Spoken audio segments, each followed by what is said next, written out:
नमस्ते दोस्तों। आज सुनिए, उसने तलाक क्यों नहीं लिया। गंगा पास्ट अवे ईमेल की अगली पंक्ति धुंधला गई।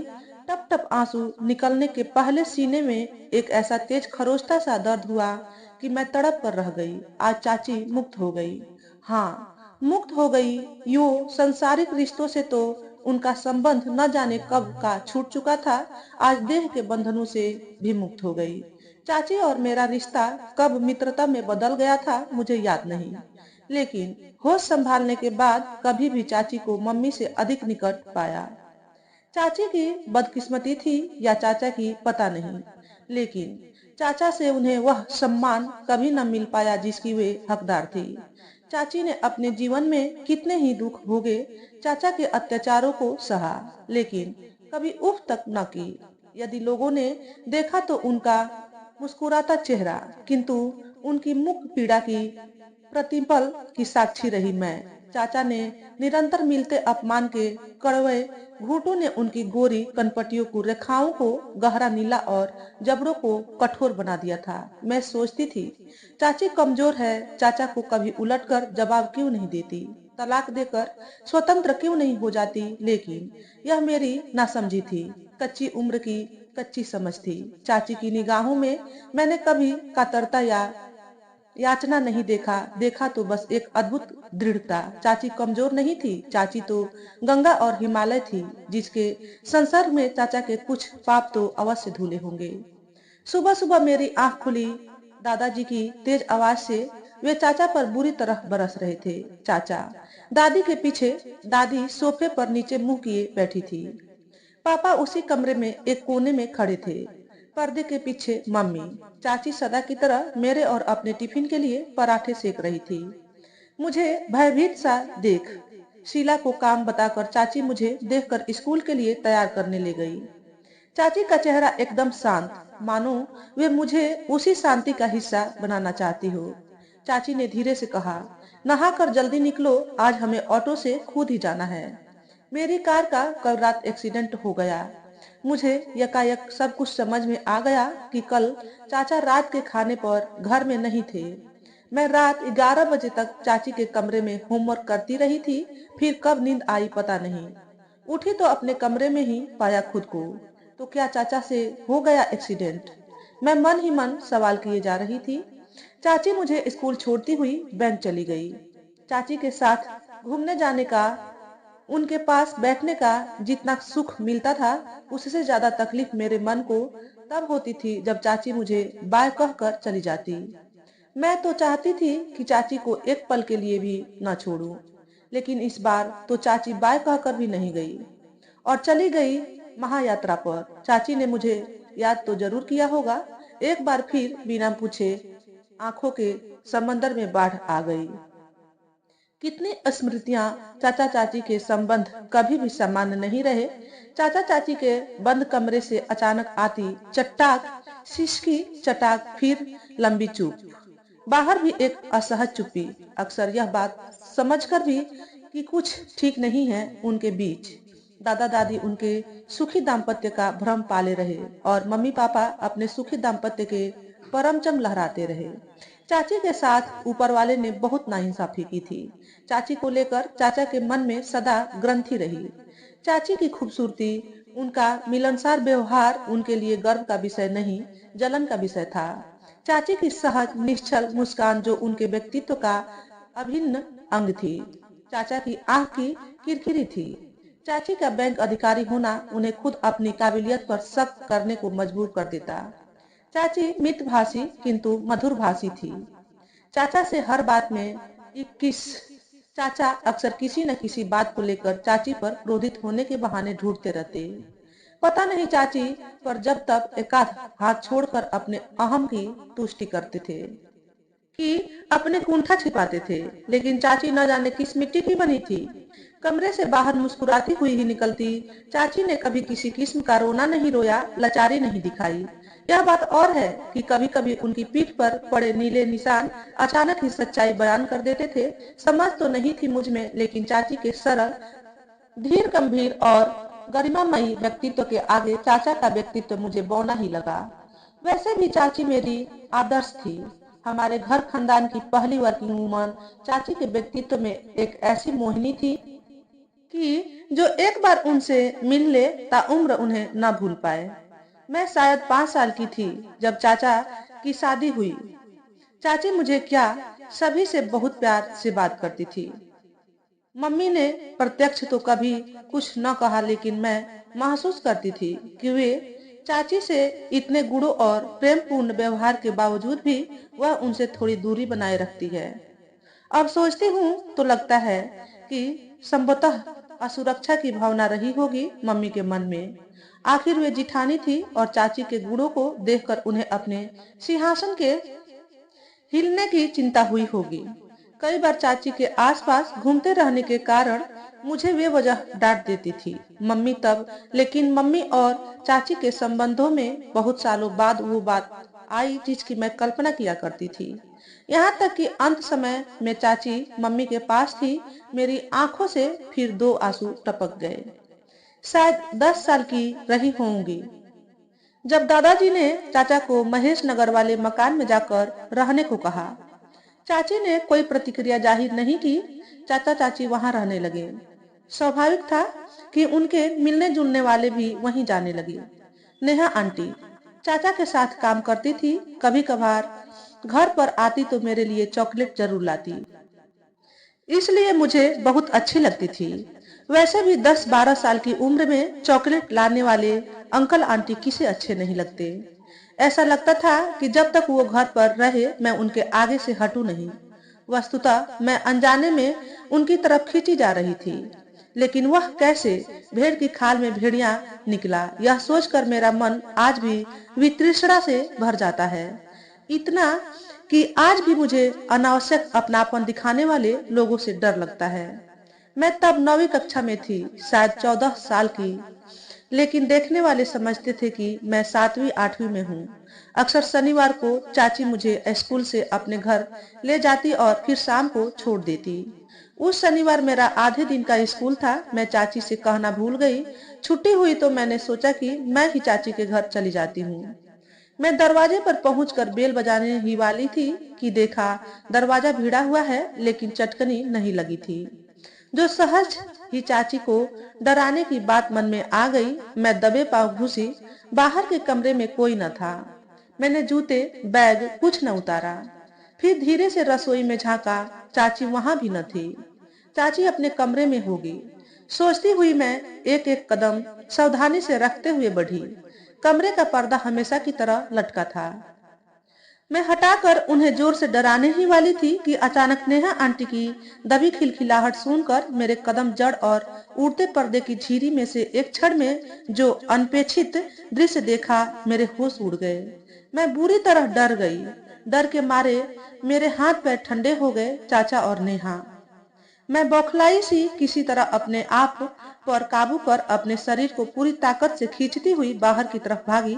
दरवाजा धड़ाक, लेकिन मैं न रुकी, न पीछे मुड़कर देखा। मैं न जाने कब तक भागती रही। जब सांस एकदम उखड़ने लगी तो देखा कि अप्रैल की उस दोपहर में सड़क पर मैं अकेली ही खड़ी थी। जैसे तैसे सांसों को संभालते हुए मैं घर की ओर चल पड़ी। रास्ता कैसे कटा, कब क्या आया कुछ पता नहीं। ऐसा लग रहा था कि मुझसे ही गलती हुई है और जब सबको पता चलेगा तो डांट भी मुझे ही पड़ेगी। चाची कहाँ थी? अब मम्मी को तो पता चल ही जाएगा।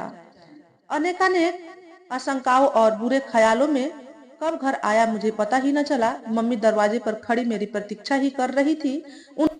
उन्होंने मेरे हाथ से बैग लिया और गाल थपथपाकर पुचकारते हुए बोली, अरे धूप में कैसे टमाटर हो गई मेरी बच्ची, कैसे चेहरा उतर गया है। मैं उनसे नजरें न मिला पाई। मुझे लग रहा था कि अगर मैं मम्मी को देखूंगी तो बिना कहे ही उन्हें सब कुछ पता चल जाएगा और फिर मुझे डांट, हो सकता है मार।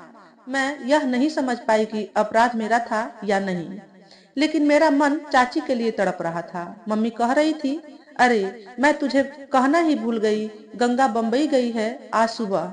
उसने तो कल रात ही बता दिया था, लेकिन बस ध्यान में ही नहीं आया। पर तू कैसे जल्दी आ गई? मैंने मरी सी आवाज में कहा। मम्मी हाफ डे था। मुझे अभी भी याद है। मैं चुपचाप जाकर सो गई। उस शाम जब मम्मी मुझे उठाने आई तो मैं तेज बुखार से तप रही थी।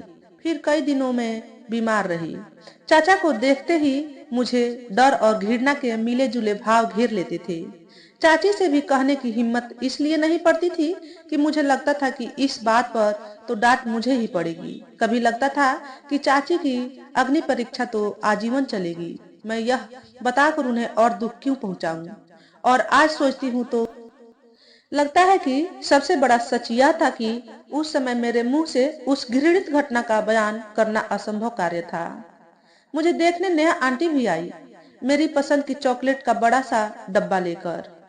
लेकिन मैंने उस डिब्बे की तरफ देखा तक नहीं।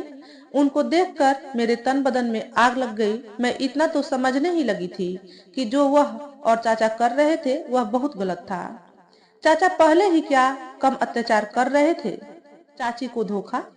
मैं अचानक बदल गई। मेरे भीतर एक गहरी गंभीरता ने घर कर लिया। मम्मी मेरे लिए चिंतित रहने लगी। मुझे हर व्यक्ति के व्यवहार पर संदेह होने लगा और मैं अनजाने ही लोगों के स्वभाव का अध्ययन करने लगी। उसका असर मेरी पढ़ाई पर भी दिखा।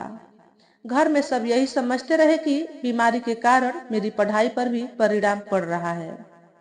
चाची के यहाँ जाने का क्रम टूट गया। हृदय की व्याकुलता कम नहीं न हुई। मन में निरंतर ग्लानि और अपराध बोध। चाचा चाची का आना भी कम हो गया। लेकिन चाची जब भी आती अपने स्नेहपूर्ण व्यवहार की बौछार से हम सभी को भिगो जाती। चाची के बच्चे न होना दादी की नजर में उनकी बहुत बड़ी कमी थी। उनकी शानदार नौकरी, समाज शहर में उनके कारण सारे परिवार की इज्जत, स्नेहशील स्वभाव, सारे गुण केवल उनके बच्चे न होने की कमी पर भारी थे। उसके लिए भी चाची ही दोषी थी। कभी कभी मन दादी और मम्मी के प्रति आक्रोश से भर उठता, लेकिन तब मैं क्या कर पाती। एक बार कहा था दादी से, दादी हमें साइंस में बताया कि बच्चा होने के लिए पुरुष और स्त्री। बात पूरी भी न हो पाई थी कि तड़ तड़ मम्मी ने एकदम जोर से 2 थप्पड़ मारे सिर पर। सिर भन्ना गया। मुझे समझ में ही नहीं आया पल भर की थप्पड़ क्यों पड़े और मम्मी आई कहाँ से। लेकिन यह जरूर समझ आ गया कि मेरा प्रजनन संबंधी ज्ञान चर्चा के लिए निश्चित है। यह बच्चों का विषय न था। मेरे बड़े होने के मापदंड अक्सर उन लोगों की सुविधा अनुसार बदल जाया करते थे, लेकिन चाची उनसे अलग थी। उनकी अपनी सोच थी। वह मेरी बात हमेशा बहुत धैर्य के साथ सुनती थी, फिर समझाती थी। स्थितियों का आकलन करने का उनका अपना तरीका था। वे बड़ी सहजता से सरल शब्दों में अपना मत प्रस्तुत कर देती थी और यही बात दादी के गले नहीं उतरती थी। शायद इसी कारण दादी के लिए चाचा का पलड़ा भारी था। एक आध बार उन्होंने चाची का दिल दुखाने की बातें भी की थी, लेकिन चाची के मुंह से कड़वी बात कभी नहीं निकलती थी। एक बार शायद मैं 12-13 की रही होंगी, तब की बात याद आ रही है। शाम का समय था। मैं चाची के कमरे में अपना होमवर्क करने जा रही थी। चटाक चाचा ने चाची को थप्पड़ मारा था। मैंने देखा तो नहीं, किंतु आवाज सुनी। सदा की तरह मेरा मन रो उठा। मैं सहम कर दरवाजे के पीछे ही रुक गई। चाचा तीर की तरह बाहर चले गए। बाद में मैंने चाची से वह कहने की हिम्मत जुटा ली जो अब तक नहीं कही थी। मैंने भरे गले से मुश्किल से कहा, चाची, चाचा बहुत गंदे हैं। चाची ने मुझे लिपटाते हुए मेरे मुंह पर उंगली रख दी। नहीं इंदु, ऐसा नहीं कहते। चाचा गंदे नहीं हैं, उन्हें समझ नहीं है, इसलिए उनकी सोच गंदी है। ध्यान रहे इंदु, इंसान की सोच उसे अच्छा या बुरा बनाती है। चरित्र निर्माण इंसान को बड़ी से बड़ी मुश्किल का सामना करने का हौसला देता है। चाची खुद भी बहुत पढ़ती थी और अक्सर मुझे भी अच्छी अच्छी किताबें पढ़ने के लिए लाकर देती थी। अमर चित्र कथा की कोई ऐसी पुस्तक न थी जो मेरे पास न हो। चाची की दी हुई महापुरुषों की जीवनियां, विज्ञान, इतिहास, कहानी, देश विदेश की जानकारियों वाली रंग बिरंगी पुस्तकों से मेरा कमरा भरा पड़ा था। किताबों से मेरी गहरी दोस्ती चाची के कारण ही हुई थी। चाची मुझे बहुत प्यार करती थी। मैं चाह कर भी कभी चाची से यह नहीं कह पाती थी कि तुम चाचा को छोड़ क्यों नहीं देती। शायद उसमें मेरा स्वार्थ छिपा था। फिर कई सालों बाद एक बार मम्मी और दादी की फुसफुसाहट से यह समझ आया कि नेहा आंटी चाचा के घर ही रहने लगी है। अरे, यूं सुना है कि फिर उनकी दबी दबी हंसी। मैं आगे सुन न सकी। चाची के बारे में ऐसी बात सुनकर मेरे तन बदन में आग लग गई। मुझे बहुत गुस्सा आया अपने परिवार वालों पर। घटनाओं का तटस्थ दर्शन करने वाले लोग, तथाकथित पढ़े लिखे लोग, और सबसे ज्यादा गुस्सा आया चाची पर। अच्छी पढ़ी लिखी नौकरी करती चाची को क्या जरूरत थी यह समझौता करने की। कितनी कमजोर है चाची। क्या सचमुच चाची भी। मेरा मन चाची का विरोध होने लगा। मैं दिखने में शांत थी, लेकिन मेरे भीतर के तूफान को कोई समझ नहीं पाया, मम्मी भी नहीं। चाची से तो अब मैं भीतर ही भीतर नाराज हो गई थी। खुद से बहुत वर्षों की जद्दोजहद के बाद मैंने निर्णय ले लिया। डांटेगी तो डांट लेगी, आखिर मेरी भी शादी हो चुकी है। स्त्री पुरुष संबंधों के मायने समझती हूँ। अब मैं स्वयं पूछूंगी, वरना चाची की जो प्रतिमा अब तक निरंतर निखरती रही है, वह धूमिल चाची तुमसे मिलना चाहती हूँ। अकेले में कुछ बात करनी है। मैंने उनके ऑफिस ही फोन घुमा दिया। मेरे स्वर की गंभीरता को नजरअंदाज करते हुए बोली, अरे मैं तुझे ही याद कर रही थी। चल इंडिया कॉफी हाउस चलें। गर्मी की दोपहर इंडिया कॉफी हाउस के फैमिली रूम में चाची और मेरे अलावे एसी की सतत घूं घूं को 2 कोल्ड कॉफी ऑर्डर कर दी, और वेटर को ताकीद की जरूरत होने पर हम खुद बुला लेंगे। बोलो इंदु, क्या बात है। मैंने दिमागी तौर पर चाची पर गोलाबारी करने की कई बार रिहर्सल की थी, लेकिन ऐन वक्त पर जबान लड़खड़ा गई। चाची, तुम्हारे बारे में बात बनाते मैं बोल ही नहीं सकी। रोना आ गया। मैंने किसी तरह काबू किया। चाची, सच क्या है बताओ। मैं घूल रही हूँ लगता है मेरे दिमाग की नसें फट जाएंगी। मुझे पता नहीं था कि चाची पर इस प्रश्न की क्या प्रतिक्रिया होगी, और शायद उसी से मैं डर रही थी। मैं अपनी चाची, अपनी प्यारी चाची पर, जो मेरी आदर्श थी, उन पर आक्षेप लगा रही थी। शर्म और ग्लानि से मैं रो पड़ी। चाची उठ खड़ी हुई और मेरा आंसू भरा चेहरा अपने दोनों हाथों में भरकर मुझे चूमा। उनके हाथों का स्पर्श हमेशा की तरह गुनगुना था। बोली, इंदु, आज तू सचमुच बड़ी हो गई मेरी बच्ची। मुझे अच्छा लगा कि तूने औरों की तरह मन में कहानियां नहीं बनाई। इंदु, इस दिन की तो मैं कब से प्रतीक्षा कर रही थी कि अपनी बात कहने का साहस तुझ में आ जाए। इंदु, अब मैं तेरे प्रति निश्चिंत हूँ। आज मैं तेरे उन सभी कहे अनकहे सवालों का जवाब दूंगी जो मैंने बरसों से तेरी आंखों में तैरते देखे हैं। वे कुर्सी सरका कर मेरे पास बैठ गई और बोली, इंदु, पहले प्रश्न का उत्तर पहले। चाची का स्वर गंभीर हो गया। इंदु, मेरा चरित्र ही मेरे व्यक्तित्व का सबसे सबल पक्ष है। मेरा मन और तन दोनों साफ है। मैंने इसी के सहारे अब तक की लड़ाइयां लड़ी है। तेरे मन में इसे लेकर किसी प्रकार का संशय नहीं हो। मैंने अपनी सफाई में कभी किसी को कोई दलीलें पेश नहीं की, इसलिए तूने वही सुना है जो सब कहते हैं। मुझे उनसे कोई शिकायत नहीं, उनकी समझ। अपेक्षाएं खत्म हो जाए तो जिंदगी आसा हो जाती है। तेरे चाचा व्यभिचार का खेल खेलना चाहते थे, वह मेरे संस्कारों से भिन्न था। सच कहूँ तो जो कर्म मेरे लिए धार्मिक, पवित्र और पूजा के समान था, वह तुम्हारे चाचा के लिए भोग लिप्सा का साधन। तेरे चाचा ने अपने रंग में ढालने की कोशिश की। असफलता मिलने पर आक्रोश। स्त्री पुरुष नर मादा का परस्पर आकर्षण सहज है, लेकिन अपेक्षाएं पूरी न होने के कारण मेरा शरीर उनके लिए प्रताड़ना का साधन, और मेरे लिए शरीर अब सिर्फ मांस का लोथड़ा, जिसमें छूने पर तरंगे पैदा नहीं होती। निर्जीव निर्जीव संबंध ढो रहे हैं। इंदु, तुझे लगा है ना मैंने तलाक क्यों नहीं ले लिया। तलाक तो मैं तब भी ले सकती थी और आज भी, किंतु मैंने तलाक लेने वालों की फजीहतें भी देखी है। यह समाज बड़ा विचित्र है। अकेली औरत देखकर अनेक पुरुष हितैषी पैदा हो जाते हैं। मुझे घिन आती है पुरुषों की इन मानसिकता पर। तू जानती है कि तेरे चाचा बाहरी तौर पर यही दिखाते हैं कि हमारे बीच सब सामान्य है। वे डरपोक हैं। उन्हें डर है कि लोग उनकी हंसी उड़ाएंगे और मुझे सबकी सहानुभूति मिलेगी। चाची रुकी, गिलास उठाकर गटागट पानी पी गई। सीता का वनवास कभी खत्म ही नहीं हो सका। हम सब मर्यादाओं में बंधे हैं। तेरे चाचा और मैं एक दूसरे के लिए बने ही नहीं थे। किसी दूसरी औरत का तेरे चाचा के जीवन में आना अटल था। नेहा न होती तो कोई और होती, क्योंकि तेरे चाचा मुझे नीचा दिखाना चाहते हैं, मुझे टूटते हुए देखना चाहते हैं। मैंने कभी किसी से कुछ कहा नहीं। मैं जिनसे कहना चाहती थी वे मुझसे बहुत दूर थे और जो तमाशे का मजा लेना चाहते थे उनसे मैं कहना नहीं चाहती थी। तेरे चाचा ने मुझे पहले दिन से नीचा दिखाया। शुरुआती दिनों में मैंने प्यार मोहब्बत से हर बार कोशिश की कि मेरी जिंदगी में प्यार की बहार छा जाए, लेकिन वाह रे नसीब, मैं सोचती रही अपने प्रेम से उनके मन की गांठें खोल सकूंगी, लेकिन मेरा हर प्रयास व्यर्थ। अन्य संबंधों की तरह अंतरंग संबंधों का निर्वाह किया जाने लगा। इंसान अपने अच्छे बुरे कर्मों का फल भोगता है। तन में घाव सूख तो जाते हैं, लेकिन उनके निशान अक्सर वे अप्रिय बातें याद दिला देते हैं। यदि आज मैं इस परिस्थिति में भी खुश रह सकती हूँ तो इसके पीछे मेरे संस्कार, मेरी आस्था और मेरे अपने फैसले हैं, वरना मैं कब की बिखर जाती। मेरे मन के घाव कभी नहीं सूख पाएंगे इंदु, कभी नहीं। इंदु जानती है बच्चा पैदा न करने का फैसला मेरा था। तेरे चाचा मुझे जब तक मार पीट कर, नेहा को घर में रख कर अपमानित कर के अपनी कुंठित मानसिकता को तुष्ट हो सकते हैं, लेकिन मुझसे जबरदस्ती बच्चा पैदा नहीं करवा सकते। उन्हें लगता है कि कहीं पीठ पीछे लोग उन्हें नामर्द तो नहीं कहते, लेकिन वे इस बात को जानते तक नहीं कि उनमें पिता बनने की क्षमता है।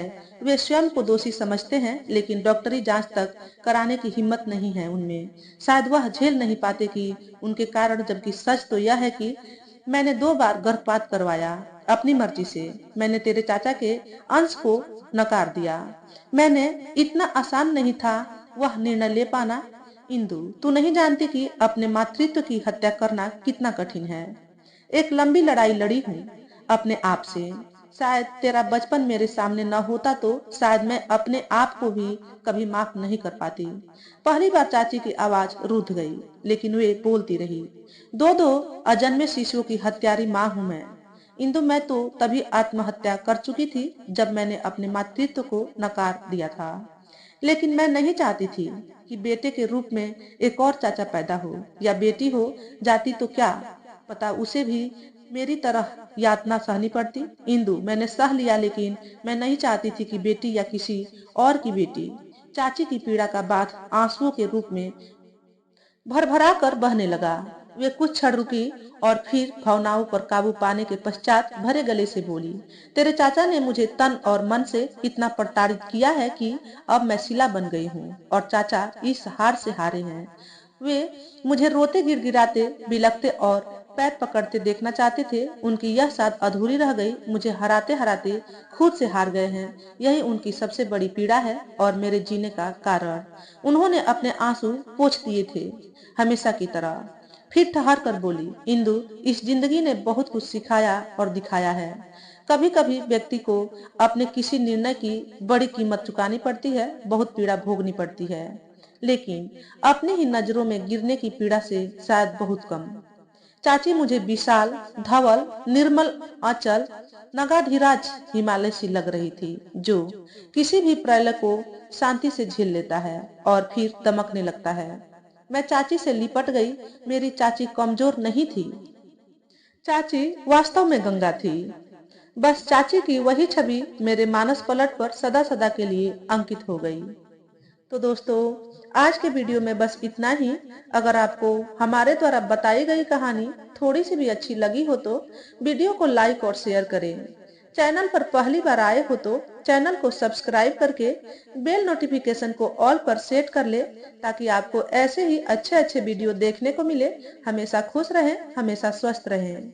वीडियो देखने के लिए आपका बहुत बहुत धन्यवाद।